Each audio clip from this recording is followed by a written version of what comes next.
What was the choice between being, self-managed and going to management? I think there are obvious advantages for having management, starting with the fact that your manager can negotiate the fees for you. You don't have to engage in that. I think the second advantage is that they go to conferences and meet other presenters on your behalf. It's something that you can take off of your to-do list.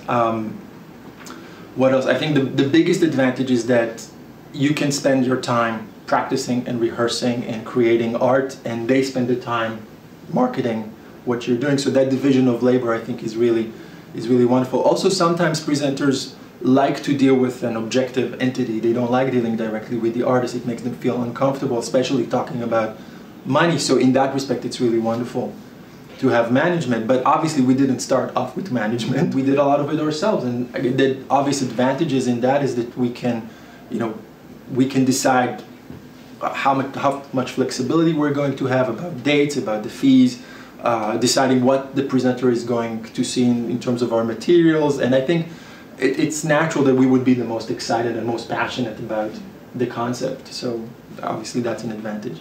At this point, do you now have people who look after the infrastructure as well as doing things like booking flights and I wish.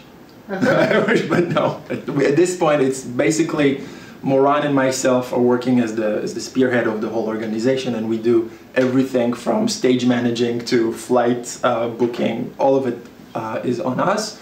So we're hoping to get a few interns to help us with all of that, and we have wonderful management, and we have a wonderful executive team, a Columbia branding expert who is helping us with our materials. So I think the point to make is that you can't do this on your own. You're going to have your friends and your family and in large circle of friends supporting you in this endeavor. I was like, Sisyphus up the mountain with the rock. It's not you by yourself. Like the whole town is there pushing that rock with you up the hill. And how do you make sure that it's not going to fall back? Oh yeah, it sometimes falls back, and that's okay. You pick it up again and you start moving. I think that's also something that we learned pretty early on, is that challenges and obstacles and things are going to happen that we are, a little upset about to really upset about. And Moran and I have this mantra: it's all for the best.